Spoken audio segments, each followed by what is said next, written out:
ഇത് നമുക്കൊരു കിടക്കാച്ചി സ്നാക്ക് ഉണ്ടാക്കാൻ വേണ്ടി നോക്കാം. മുളക് ബജ്ജി നമുക്ക് എല്ലാവർക്കും കഴിക്കാൻ വേണ്ടിയിട്ട് നല്ല ഇഷ്ടമാണ്. പുറത്തേക്ക് പോകുമ്പോൾ സാധാരണ മുളക് ബജ്ജി കാണുകയാണെങ്കിൽ കഴിക്കാൻ ഇഷ്ടമില്ലാത്ത മലയാളീസ് വളരെ കുറവായിരിക്കും. അപ്പൊ ഇന്ന് നമ്മളിവിടെ മുളക് ബജ്ജി ഉണ്ടാക്കാൻ വേണ്ടിയിട്ട് പോണത്. അപ്പോൾ സാധാരണ നമ്മൾ പുറത്തുനിന്ന് കഴിക്കുന്ന പോലെയല്ല ഉണ്ടാക്കുന്നത്. ഇതിലേക്ക് നമ്മൾ ചിക്കൻ്റെ ഒരു ഫില്ലിങ്ങും പിന്നെ ആ ചിക്കൻ്റെ അതുകൊണ്ട് തന്നെ കോട്ടിങ്ങും കൊടുത്തിട്ടാണ് ഇത് ഫ്രൈ ചെയ്തിട്ട് എടുക്കുന്നത്. അപ്പൊ അതുകൊണ്ട് തന്നെ ഇത് കാണാനും നല്ല ഭംഗിയായിരിക്കും, കഴിക്കാനും നല്ല ടേസ്റ്റ് ആയിരിക്കും. പിന്നെ ഇത് നമ്മൾ ഫ്രൈ ചെയ്തിട്ട് എടുക്കുമ്പോൾ ഒരു കാര്യം പ്രത്യേകം ശ്രദ്ധിക്കണം, തീ ഒരുപാട് കൂട്ടി വയ്ക്കരുത്. തീ ഒരുപാട് കൂട്ടി വെച്ചിട്ടുണ്ടെങ്കിൽ ഇതിന്റെ പുറത്ത് മാത്രമേ നമുക്ക് ശരിക്കും മുരിഞ്ഞു കിട്ടുള്ളൂ. ഇതിന്റെ ഉള്ളിലുള്ള ആ മുളകൊന്നും നമുക്ക് ശരിക്കും ചൂടായിട്ട് കിട്ടില്ല. മുളക് നന്നായിട്ടൊന്ന് വാടിയ പോലെ വരണം, അപ്പോഴായിരിക്കും കഴിക്കാൻ വേണ്ടിയിട്ട് നല്ല ടേസ്റ്റ് ഉണ്ടാവുക. അപ്പൊ നമുക്ക് നോക്കാം ഇതേനെ റെഡിയാക്കുന്നത്. ഇത് റെഡിയാക്കാൻ വേണ്ടിയിട്ട് ഞാനിവിടെ ഇതേപോലത്തെ ഇങ്ങനത്തെ മുളക് എടുത്തിട്ടുണ്ട്. ഈ മുളക് അലാപ്പീനോ ആണ്. അപ്പോൾ നിങ്ങൾ എടുക്കുമ്പോൾ ഈ മുളകിന് അത്യാവശ്യം നല്ല എരിവുണ്ട്. അപ്പോൾ ഞാൻ എന്താ ചെയ്യാന്ന് വെച്ചിട്ടുണ്ടെങ്കിൽ ഇതിൻ്റെ ഉള്ളിൽ നിന്ന് കുരു കളഞ്ഞിട്ട് ഇത് കുറച്ച് വെള്ളവും കുറച്ച് വിനീഗറും ഉപ്പും കൂടിയും ചേർത്തിട്ട് ആ വെള്ളത്തിൽ ഒരു 3/4 മണിക്കൂർ അല്ലെങ്കിൽ 1 മണിക്കൂർ വെള്ളത്തിലിട്ട് വെക്കും. അല്ലെങ്കിൽ ഈ മുളകിൻ്റെ പകരം നിങ്ങളിപ്പോൾ സാധാരണ ബജ്ജി ഉണ്ടാകാൻ എടുക്കുന്ന മുളകില്ലേ, ആ മുളക് ആയിരുന്നാലും കുഴപ്പമില്ല. ആ മുളകാണെന്നുണ്ടെങ്കിൽ ഇതേപോലെ ഇങ്ങനെ വെള്ളത്തിലിട്ട് വെക്കേണ്ട ആവശ്യമില്ല. അതിൻ്റെ ഉള്ളിൽ നിന്ന് ആ കുരു മാത്രം കളഞ്ഞാൽ മതി. ഈ മുളകിന് അത്യാവശ്യം നല്ല എരിവുള്ളതുകൊണ്ട് കൈമ ഗ്ലൗസ് ഇട്ടിട്ടുണ്ട്. കാരണം ഞാൻ എപ്പോഴും കണ്ണെഴുതുന്ന ഒരാളാണ്. അപ്പോൾ അതുകൊണ്ട് തന്നെ ഇങ്ങനെ കളയുമ്പോൾ കൈമ നല്ല എരിവ് നിൽക്കും. അപ്പോൾ ഇതിങ്ങനെ ഒന്ന് തുറന്നിട്ട് എന്ത് ചെയ്യുന്നത് വെച്ചിട്ടുണ്ടെങ്കിൽ ഇതിൻ്റെ ഉള്ളിൽ നിന്ന് ഈ കുരു ഇങ്ങനെയായിട്ട് മാറ്റിക്കളയാം. ഇത് കത്തി കൊണ്ട് ഇതേപോലെ കളഞ്ഞാൽ മതി. പക്ഷേ ഈ മുളകിന് നല്ലൊരു ടേസ്റ്റ് ഉണ്ടാവും. അപ്പോൾ ഇതിൻ്റെ ഉള്ളിൽ ആ കുരു കൊണ്ട് കളഞ്ഞിട്ട് പിന്നെ നമ്മളിത് വിനീഗർ ഒഴിച്ചിട്ടുള്ള വെള്ളത്തിലിട്ട് വെക്കുമ്പോൾ പിന്നെ അതിന് അങ്ങനെ അത്രയ്ക്കേണ്ട എരിവുണ്ടാവില്ല. ഇതേപോലെ ഒന്ന് കുരു കളഞ്ഞിട്ട് ഇതേപോലെ ഒന്ന് കൊട്ടി കളഞ്ഞാൽ മതി. അപ്പം അതിൻ്റെ ഉള്ളിൽ നിന്ന് ആ കുരു പോകും. അപ്പം ഇതേപോലെ ഇങ്ങനെ കുരു കളഞ്ഞിട്ടെടുക്കുക. അപ്പം ഞാനിവിടെ ഓൾറെഡി ഇതേപോലെ ഇങ്ങനെ കുരു കളഞ്ഞെടുത്തിട്ടുണ്ട്. ഈ മുളക് ഒരു 3/4 മണിക്കൂർ അല്ലെങ്കിൽ 1 മണിക്കൂറിൻ്റെ അടുത്ത് നമുക്കിതൊന്ന് വെള്ളത്തിലിട്ട് വയ്ക്കാം. അതിന് വേണ്ടിയിട്ട് ഞാനിപ്പോൾ ഇവിടെ ഒരു 6 മുളകാണ് എടുത്തേക്കുന്നത്. അത് നമുക്ക് എത്ര വേണമെന്ന് വെച്ചിട്ടുണ്ടെങ്കിൽ അതനുസരിച്ചിട്ടുള്ള മുളക് എടുക്കുക. ഇതിലേക്ക് ഞാനിവിടെ സാധാരണ പച്ചവെള്ളമാണ് ചേർക്കുന്നത്. ഇതിലേക്ക് കുറച്ച് വിനീഗറും ചേർക്കുക.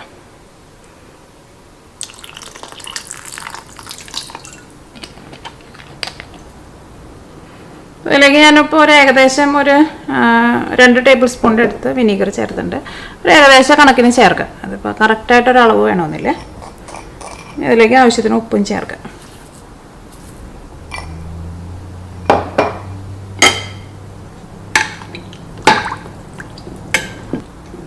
അപ്പോൾ നിങ്ങൾ എടുക്കണ മുളക് ഇതേപോലെ എരിവുള്ള മുളകാണെങ്കിൽ മാത്രം ഇതേപോലെ ഇങ്ങനെ വെള്ളത്തിലിട്ട് വെച്ചാൽ മതി. അല്ലെങ്കിൽ എരിവില്ലാത്ത ഇപ്പം നമ്മൾ സാധാരണ ബജ്ജി ഉണ്ടാക്കാൻ എടുക്കണ മുളകാണെന്നുണ്ടെങ്കിൽ അതിൻ്റെ ഉള്ളിലെ കുരു മാത്രം കളഞ്ഞാൽ മതി. ഇതേപോലെ വെള്ളത്തിലിട്ട് വെക്കേണ്ട ആവശ്യമില്ല. ഇത് നമുക്കൊരു 3/4 മണിക്കൂർ റെസ്റ്റ് ചെയ്യാൻ വേണ്ടിയിട്ട് നീക്കി വയ്ക്കാം. ഞാൻ മുളകിൻ്റെ ഉള്ളിലേക്കും പിന്നെ മുളകിൻ്റെ പുറത്ത് നമ്മൾ ചിക്കൻ്റെ ഒരു കോട്ടിങ് കൊടുക്കും. അതിന് വേണ്ടിയിട്ട് അതിലേക്ക് നമുക്കൊരു മസാല ഉണ്ടാക്കണം. അതിന് വേണ്ടിയിട്ട് ഞാനിവിടെ 1/2 കിലോ ചിക്കൻ എടുത്തിട്ടുണ്ട്. ഞാനിവിടെ ബോൺലെസ് ചിക്കനാണ് എടുത്തേക്കുന്നത്. കുറച്ച് ചെറിയ പീസായിട്ട് കട്ട് ചെയ്തെടുത്തിട്ടുണ്ട്. പിന്നെ ഞാനിവിടെ ഇതേപോലത്തെ 2 വലിയ ഉരുളൻകിഴങ്ങ് എടുത്തിട്ടുണ്ട്. ഈ ഉരുളൻകിഴങ്ങും കുറച്ച് നല്ല ചെറുതായിട്ട് കട്ട് ചെയ്തിട്ട് എടുക്കണം. ഉരുളൻകിഴങ്ങ് സെപ്പറേറ്റ് പുഴുങ്ങിയിട്ട് ചേർക്കണ്ട. ഈ ചിക്കൻ്റെ കൂടെ തന്നെ ഉരുളൻകിഴങ്ങും ചേർത്തിട്ട് നമുക്ക് വേവിച്ചിട്ട് എടുക്കുക. അപ്പോൾ ആ ഉരുളൻകിഴങ്ങിൻ്റെ ഉള്ളിലേക്ക് മസാലയൊക്കെ ശരിക്കും പിടിക്കും. പിന്നെ ഒരു മീഡിയം സവോള നല്ല പൊടിയായിട്ട് കട്ട് ചെയ്തെടുത്തിട്ടുണ്ട്. ഒരു 4 വലിയ വെളുത്തുള്ളി ചതച്ചെടുത്തിട്ടുണ്ട്. ഒരു വലിയ കഷ്ണം ഇഞ്ചി ചതച്ചെടുത്തത്, മല്ലിയില. പിന്നെ ഞാനിവിടെ കുറച്ച് ക്യാപ്സിക്കം എടുത്തിട്ടുണ്ട്. അപ്പോൾ നിങ്ങൾ ക്യാപ്സിക്കം ഉണ്ടെന്നുണ്ടെങ്കിൽ ക്യാപ്സിക്കം കൂടിയും ചേർക്കണം. ഇതും കൂടിയിട്ട് നമ്മൾ ഈ മസാല എല്ലാം കൂടിയിട്ട് അരച്ചിട്ട് എടുക്കുമ്പോൾ ഈ ക്യാപ്സിക്കം കൂടിയിട്ട് വരുമ്പോൾ അതിനൊരു പ്രത്യേക ഒരു ടേസ്റ്റ് ഉണ്ടാവും. അപ്പോൾ ഞാനിവിടെ ഒരു ചെറിയ ക്യാപ്സിക്കത്തിൻ്റെ ഒരു പകുതി എടുത്തിട്ടുണ്ട്. അതും കുറച്ച് ചെറുതായിട്ട് കട്ട് ചെയ്തിട്ട് എടുക്കാം.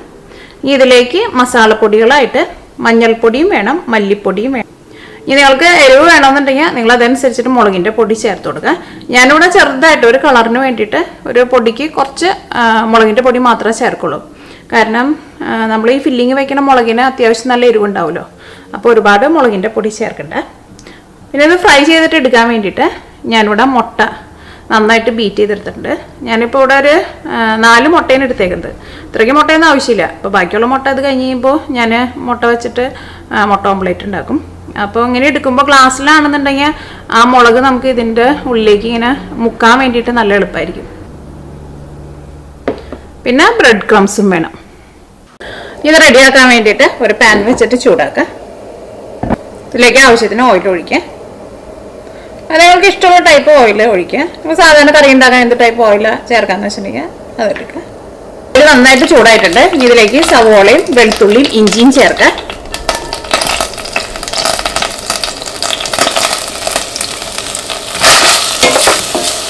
ഇതെല്ലാം കൂടിയിട്ട് നന്നായിട്ടൊന്ന് വഴന്ന് വരണം. ഇതെല്ലാവരും നന്നായിട്ട് വഴന്നിട്ടുണ്ട്. ഇനി ഇതിലേക്ക് മസാലപ്പൊടികൾ ചേർക്കുക. ഫസ്റ്റ് ഇതിലേക്ക് മഞ്ഞൾപ്പൊടി ചേർക്കുക. ഞാൻ ഇതിലേക്ക് ഒരു 1/4 ടേബിൾ സ്പൂൺ മഞ്ഞൾപ്പൊടി ചേർക്കുന്നുണ്ട്. ഈ മഞ്ഞൾപ്പൊടി ഇതിൻ്റെ കൂടെ കിടന്നിട്ട് നന്നായിട്ടൊന്ന് മുരിയണം. ആ മഞ്ഞളുടെ ആ പച്ച കുത്തൊന്ന് പോകണം. അപ്പോൾ മഞ്ഞൾപ്പൊടി അത് കിടന്നിട്ട് നന്നായിട്ട് മുരിഞ്ഞിട്ടുണ്ട്. ആ മഞ്ഞൾ മുരിഞ്ഞേണ്ട നല്ലൊരു മണം വരുന്നുണ്ട്. ഇനി ഇതിലേക്ക് മല്ലിപ്പൊടി ചേർക്കുക.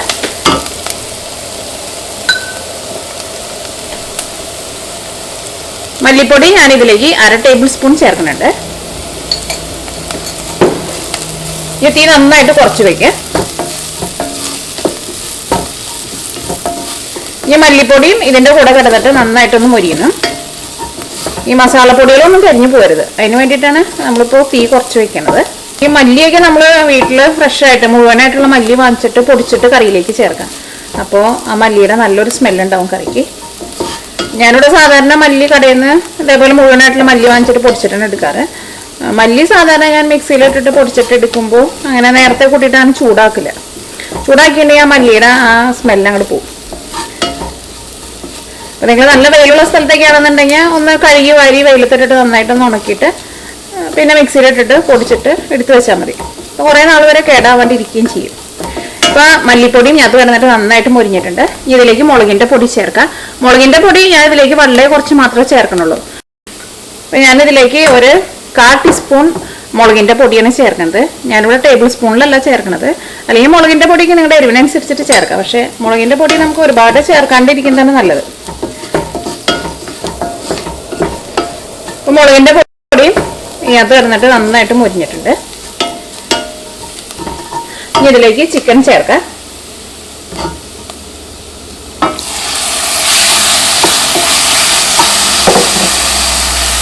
നമ്മൾ 2 ഉരുളക്കിഴങ്ങ് എടുത്തിട്ടുണ്ടായിരുന്നില്ലേ, ആ ഉരുളക്കിഴങ്ങ് ഞാനിവിടെ കുറച്ച് നല്ല ചെറുതായിട്ട് കട്ട് ചെയ്തെടുത്തിട്ടുണ്ട്. അതും ചേർക്കാം.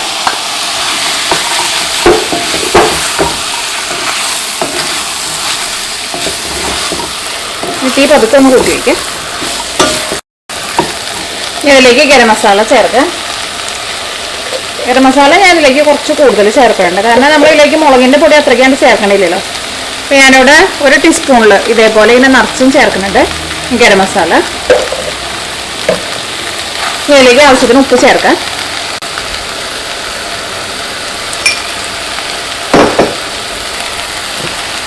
അതിനകത്ത് കുറച്ച് ഓയിൽ കുറവുണ്ട്. ഞാൻ ഇതിലേക്ക് കുറച്ചും കൂടി ഓയിൽ ചേർക്കുന്നുണ്ട്. കാരണം ഇത് നന്നായിട്ടൊന്ന് മൊരിഞ്ഞ് വരണം. അപ്പോഴായിരിക്കും ഉരുളക്കിഴങ്ങിനൊക്കെ നല്ല ടേസ്റ്റ് ഉണ്ടാവുക.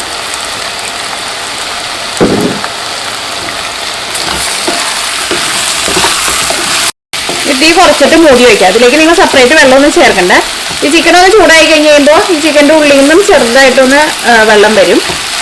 അപ്പോൾ തീ ഒരുപാട് കൂട്ടി വയ്ക്കണ്ട. തീ ഒന്ന് കുറച്ചിട്ട് മൂടി വയ്ക്കുക. അത് കഴിഞ്ഞിട്ട് ഇടയ്ക്ക് നിങ്ങൾ ഇളക്കിയിട്ട് കൊടുക്കണം. പിന്നെ ചിക്കൻ്റെ ഉള്ളിൽ വെള്ളം വരുന്നതനുസരിച്ചിട്ട് നമുക്ക് തീ കൂട്ടിയും കുറച്ചും വെച്ച് കൊടുക്കാം. ഇത് മൂടി വയ്ക്കുക.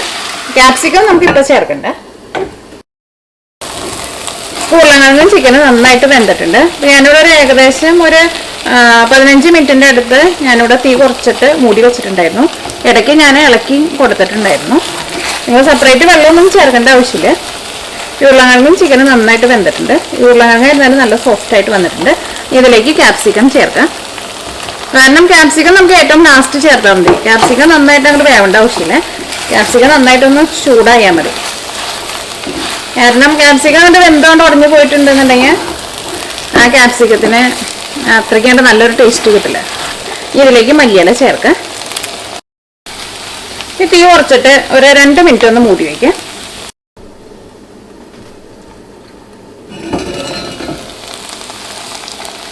ഞാനിവിടെ ക്യാപ്സിക്കം ചേർത്ത് കഴിഞ്ഞിട്ട് ഒരു 2 മിനിറ്റ് ഒരു മീഡിയം ഫ്ലെയിമിൽ വെച്ച് മൂടി വെച്ചിട്ടുണ്ടായിരുന്നു. ഈ തീ ഓഫ് ചെയ്യാം. ഇത് നന്നായിട്ട് ചൂടാറി കഴിഞ്ഞ് കഴിയുമ്പോൾ മിക്സിയിൽ ഇട്ടിട്ട് നന്നായിട്ടൊന്ന് അരച്ചിട്ട് എടുക്കണം. അപ്പോൾ ഇത് പതുക്കെ ഒന്ന് ചൂടാറിയിട്ടുണ്ട്. ഇനി ഇത് ഞാനിവിടെ മിക്സിയിൽ ഇട്ടിട്ട് ഒന്ന് കറക്കിയിട്ട് എടുക്കാൻ വേണ്ടിയിട്ട് പോവാണ്. അപ്പോൾ ഞാനിതോടെ മിക്സിയിൽ ഇട്ടിട്ട് നല്ല പേസ്റ്റ് പോലെ അരച്ചെടുത്തിട്ടുണ്ട്. ഞാനിവിടെ 2 ട്രിപ്പായിട്ടാണ് അരച്ചിട്ട് എടുക്കുന്നത്.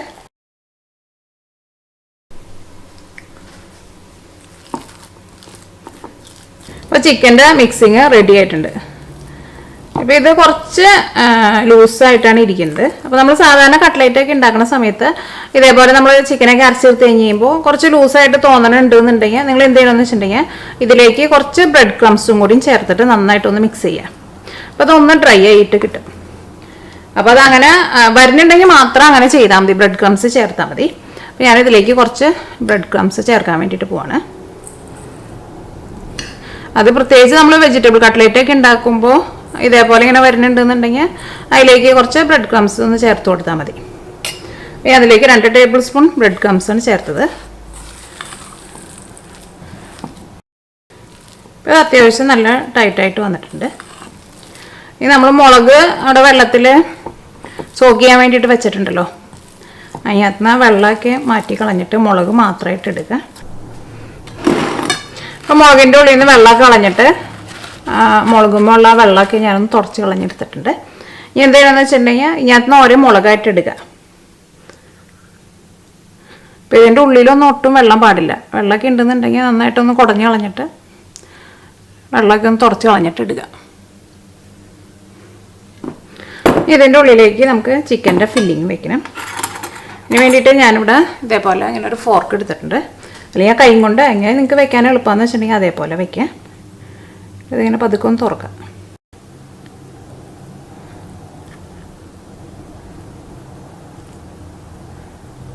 ഇതിൻ്റെ ഉള്ളിലേക്ക് ഇതേപോലെ ഇങ്ങനെ ചിക്കൻ്റെ ഫില്ലിങ് വയ്ക്കുക. അത് വെച്ച് കഴിഞ്ഞ് കഴിയുമ്പോൾ ഇങ്ങനെ ഫോർക്ക് വെച്ചിട്ടൊന്ന് പ്രസ് ചെയ്ത് കൊടുക്കുക. അപ്പോൾ അതിൻ്റെ ഉള്ളിലേക്കാണ് പൊക്കോളും.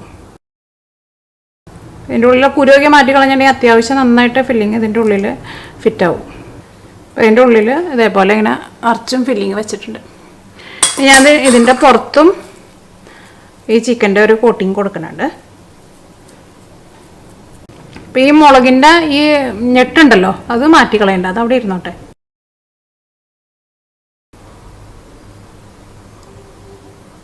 അപ്പോൾ ബാക്കിയുള്ളതെല്ലാനും ഇതേപോലെ തന്നെ ഫില്ല് ചെയ്തിട്ടെടുക്കുക.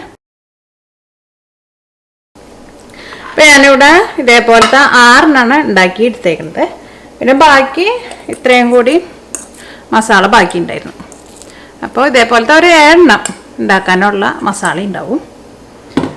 ഇത് ഫ്രൈ ചെയ്തിട്ട് എടുക്കാൻ വേണ്ടിയിട്ട് എന്ത് ചെയ്യണമെന്ന് വെച്ചിട്ടുണ്ടെങ്കിൽ ഫസ്റ്റ് ഇത് നമ്മൾ മുട്ട മിക്സ് ചെയ്ത് വെച്ചിട്ടുണ്ടല്ലോ അതിനകത്തൊന്ന് മുക്കും. അത് കഴിഞ്ഞിട്ട് ബ്രെഡ് ക്രംസിൽ ഇട്ടിട്ടൊന്ന് റോൾ ചെയ്യും.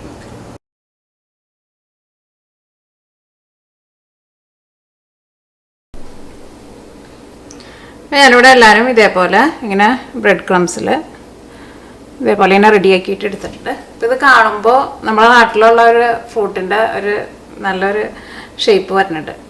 നിങ്ങൾക്ക് മനസ്സിലായിട്ടുണ്ടാവും വിചാരിക്കണം. നമ്മുടെ നാട്ടിൽ ചക്കയൊക്കെ ഉണ്ടായിട്ട് വരുമ്പോൾ ഏറ്റവും ആദ്യം കുഞ്ഞ് ചക്കയായിട്ട് വരുമ്പോൾ ഇതേപോലെ ഇങ്ങനെ ഇരിക്കുക. ഇത് നമുക്ക് ഫ്രൈ ചെയ്തിട്ട് എടുക്കാം. അപ്പോൾ ഇത് ഫ്രൈ ചെയ്തെടുക്കാനുള്ള ഓയിൽ നന്നായിട്ട് ചൂടായിട്ടുണ്ട്. ഇതിലേക്ക് നമുക്കിത് ഓരോന്നായിട്ടുണ്ട്. ഇടുമ്പോൾ തീ നന്നായിട്ട് കൂട്ടി വയ്ക്കുക.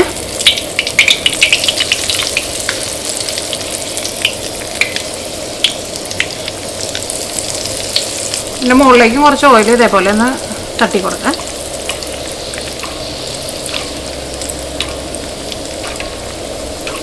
ഇനി തീ പതുക്കെ ഒന്ന് കുറച്ച് വയ്ക്കാം.